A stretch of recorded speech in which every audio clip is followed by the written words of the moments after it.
Welcome to Pushback. I'm Aaron Maté.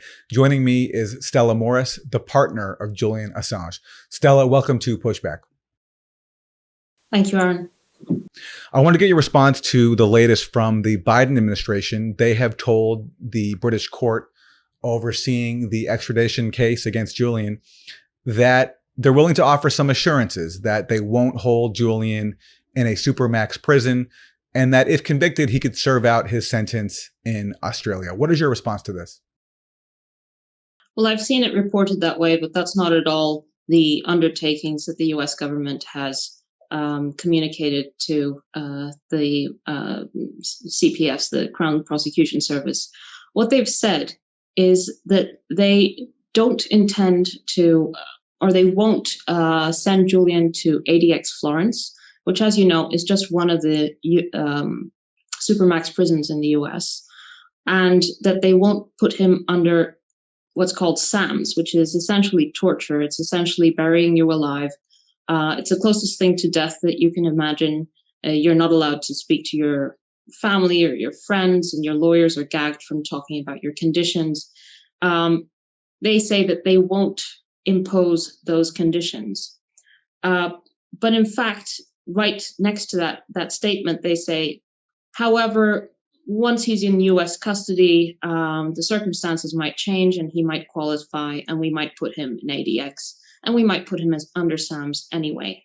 And we discussed in the proceedings, in the extradition proceedings, there was a lot of discussion about SAMS and how it's decided whether a person is put under SAMS.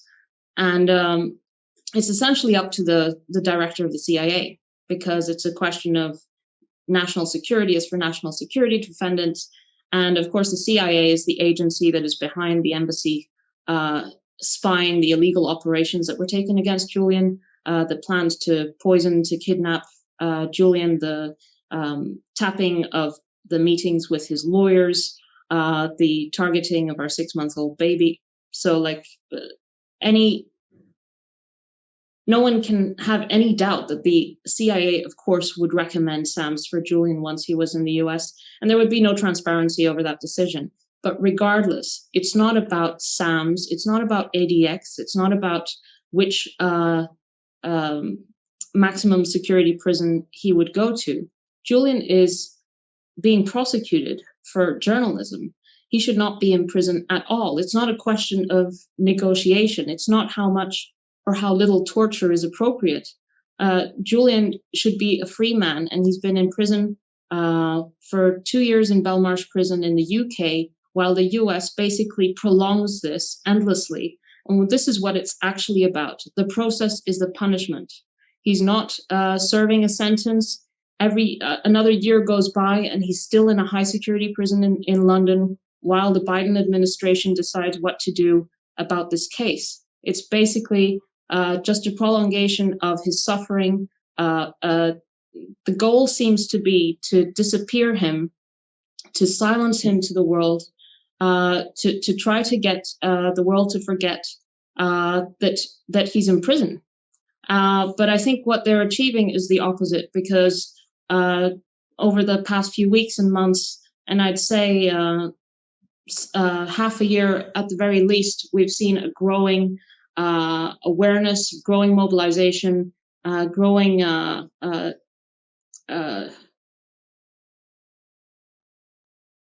realization of how utterly outrageous this case is. And more people, and we're seeing more and more outlets and more mainstream positions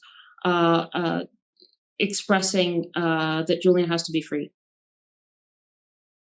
Just recently, you had this major development where this supposed witness in the Assange case, who was key to the indictment, admitted that he fabricated major parts of his story. This came out in the Icelandic outlet Stundin. That revelation has not been reported on very much in the US media, but it still shocked many people and has renewed the drive to free Julian Assange. I'm wondering, can it now factor into the legal proceedings? Can Julian's legal team introduce this as yet one more reason why the case should be dropped? I think it is a major reason. How it will play out legally is still to be um, determined.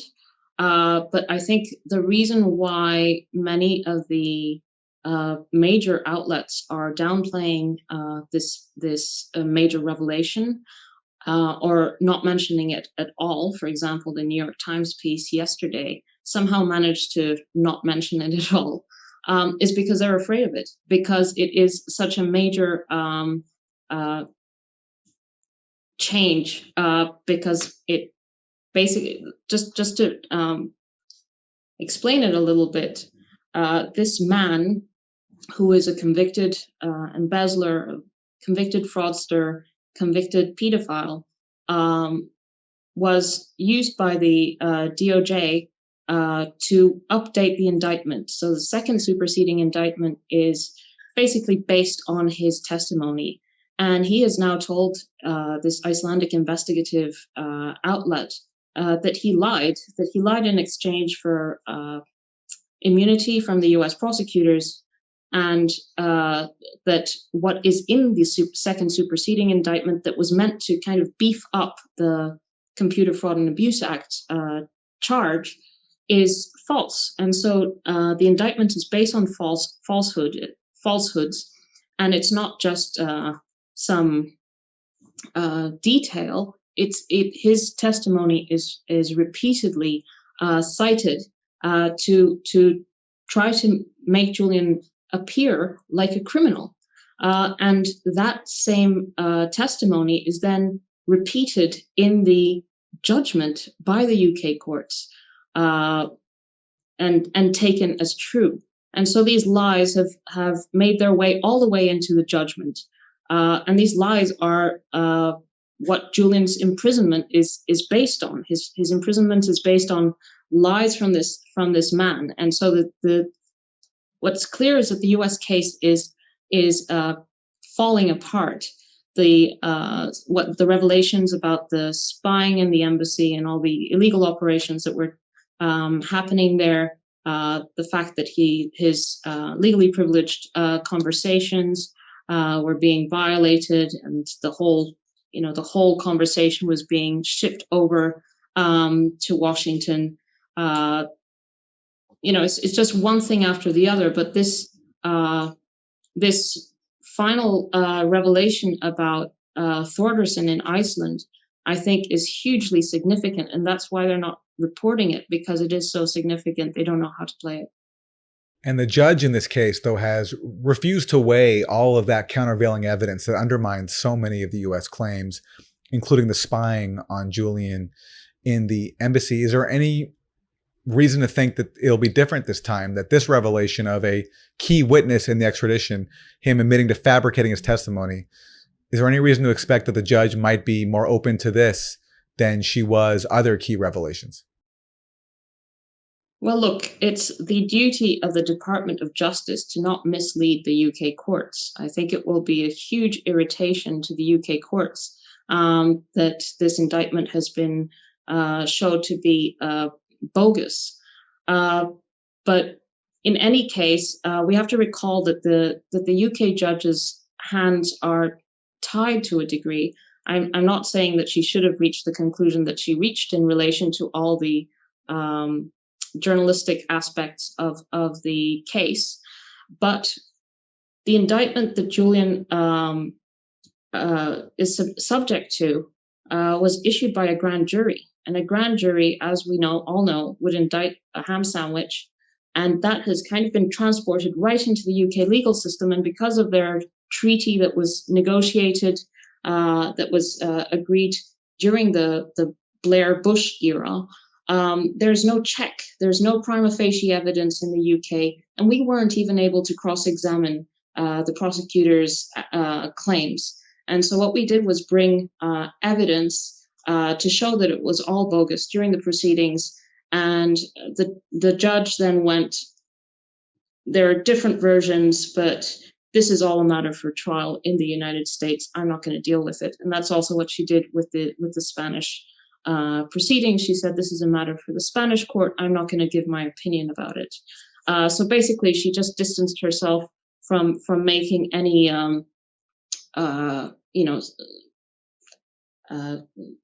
substantial findings, but she took as valid the U.S. indictment and the U.S. Affidavits from the prosecutors, which were suffused by Thorderson's lies. You recently visited Julian for the first time in 8 months, and you've also announced plans to marry in prison. Is there anything that you could share with us about how Julian is doing, what he said to you, what he wants to get out to the public right now? I was able to see Julian in Belmarsh for the first time since October, at the end of June, and he hadn't seen the kids for all that time. I had seen him in court. That was the only opportunity I had to see him because of COVID. The prison locked down in early November and then only reopened just recently in June. And so it's wonderful to be able to see Julian again. It's clear that he's suffering in there, but he's in fighting spirits, and he can see, or at least he hears from what I tell him and from the letters coming in and the guards who work there, all the support there is for him, and that it's growing, and that there's I think undeniably an outrage that this is dragging on, and that the U.S. hasn't abandoned this case yet. So it's the support really buoys him, and he is, he knows he's in there wrongly in prison. He knows he's being punished for the success that WikiLeaks has had in embarrassing the powerful. So he's very strong on his convictions. He's a very strong person, and I have no doubt that really helps him surviving in there. But it's very hard, obviously. If there's anyone from the Biden administration who happens to be watching this interview, is there any message that you want to send to them now that they are choosing to continue the Trump administration's persecution of Julian? The Biden administration really has to sit down and look at this case afresh. This is really a Trump era Pompeo Barr legacy case. It does precisely what Obama refused to do, which was to go after the press, to set a precedent for the rest of the press. And no matter what they say, that is exactly what the indictment does. It criminalizing receiving, possessing, and communicating information that everyone agrees was of importance to the public, that revealed crimes, evidence of crimes from a journalistic source. That is precisely what criminalizing journalism looks like, no matter how you dress it up. So the Biden administration is going around the world talking about how they defend press freedom. Well, actually, this case is the most vicious attack on global press freedom there has ever been, because what the US administration has done is indict a foreign publisher on foreign soil who was working perfectly legally in the UK, and saying that the US Espionage Act applies to him. This is as absurd as the Chinese government saying that Charlie Savage of the New York Times has violated Chinese secrecy laws if he publishes something that China considers is harmful to their national security. It's completely absurd. And so the US government has set a standard under the Trump administration, a really extreme, lunatic interpretation of the Espionage Act that has extraterritorial application, which is targeting foreign journalists for doing their job in their own countries. It's complete madness. And so when they go around Blinken goes around talking about global press freedom, the rest of the world laughs in his face. The Chinese foreign ministry has had press conferences, is posting tweets about Julian's case. It's not just a case about Western hypocrisy.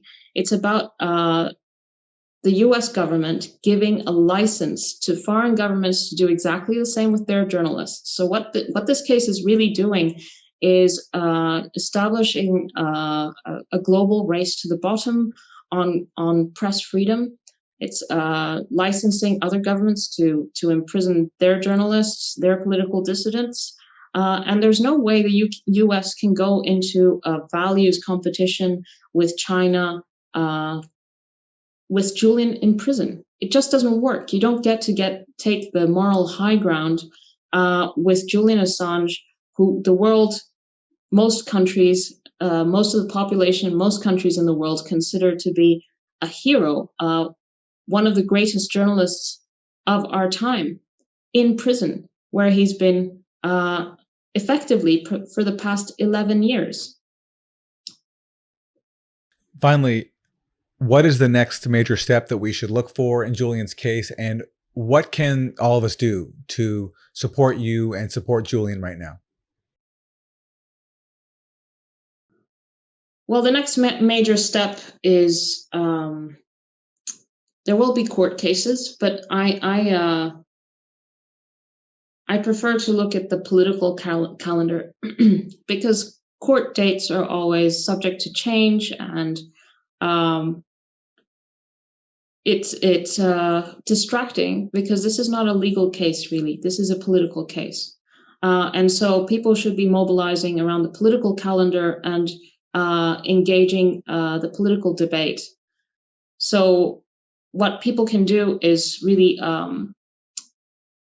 stay informed about the developments, donate to the legal fund. I have set up a crowdfunder, crowdjustice.com/case/Assange appeal.